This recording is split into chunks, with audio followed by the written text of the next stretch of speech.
in Puerto Rico. With some chilly temperatures tonight.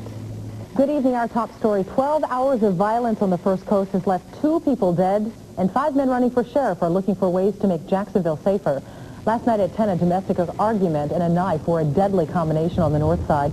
Police say 47-year-old Alexander Edwards stabbed his girlfriend, Katie McGlory, during a fight. The 50-year-old woman was taken to the hospital, but she died of her injuries. Police say Edwards has admitted to stabbing his girlfriend and is charged with her murder.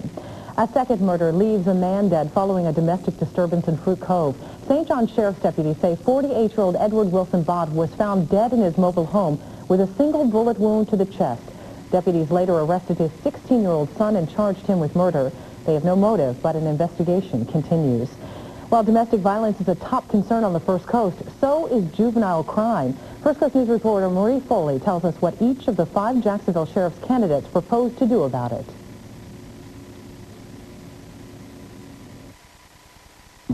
When several cars were rocked with bullets fired by kids along I-295, it sent a disbelieving chill through the community.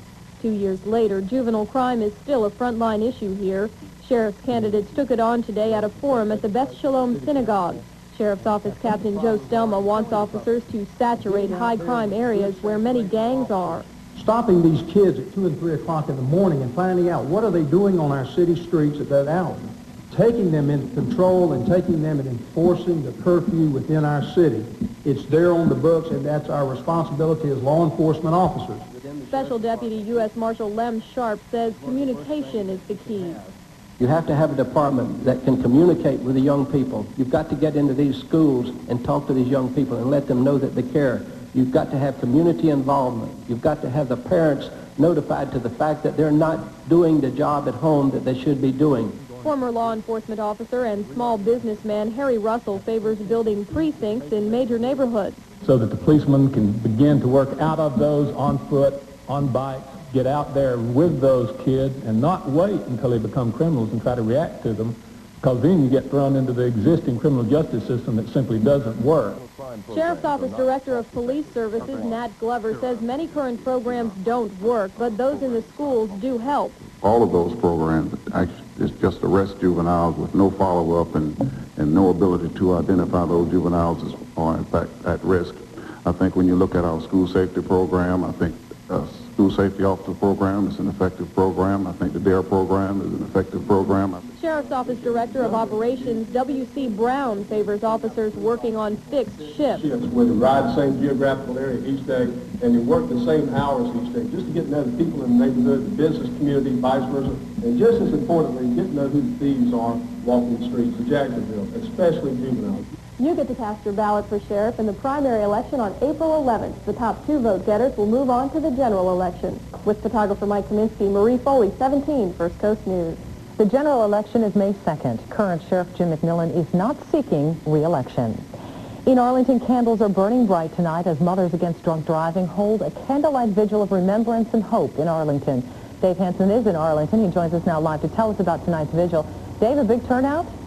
A very good turnout, Tori, and candles like this one tonight are symbolizing things like sorrow and remembrance and hope at this candlelight vigil here in Arlington. If we can roll some videotape that we shot just a few moments ago.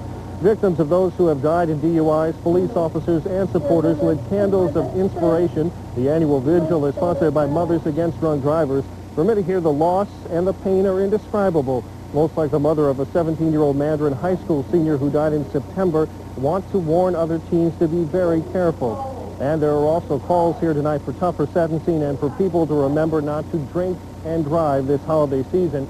Now, Jacksonville's Wolf Pack, they are some enforcement officers who handle traffic matters, say that they are going to be doing their part this holiday season. They are planning a DUI blitz night, and that'll be coming up next Friday night here in Duval County. Tori?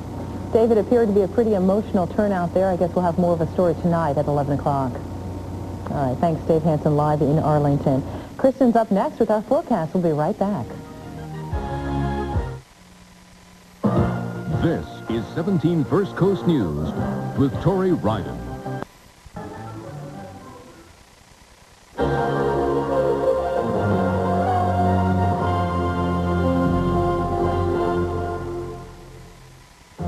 Watched by more people than any other network. ABC.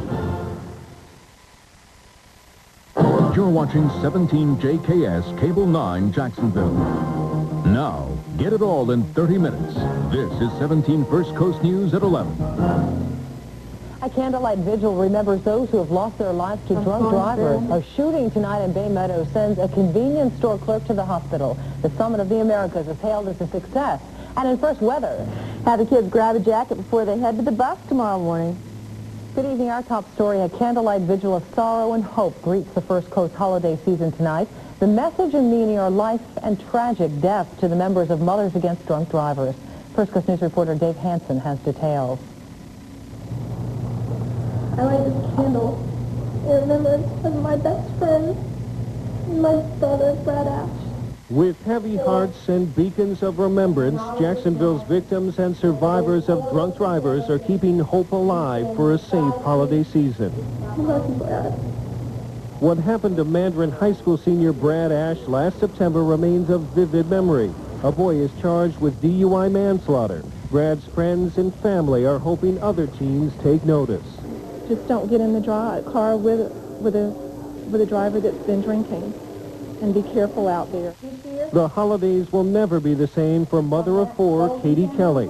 For the first time, she will face Christmas without her husband, Greg. Thanks to a drunk driver, her boy has an impossible gift wish. And he said, I'd like my daddy back alive. The one gift I can't give him. Duval County is now running ahead of last year when it comes to the chilling statistic of traffic fatalities.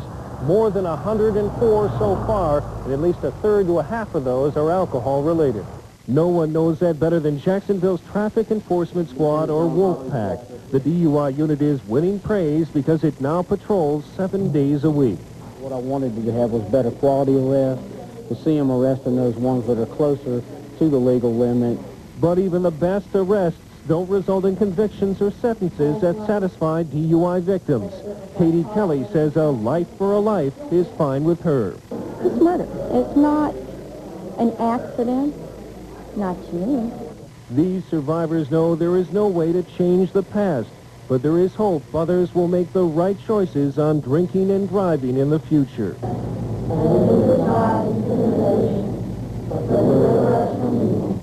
With photographer Sharon Monroe, Dave Hansen, 17 First Coast News.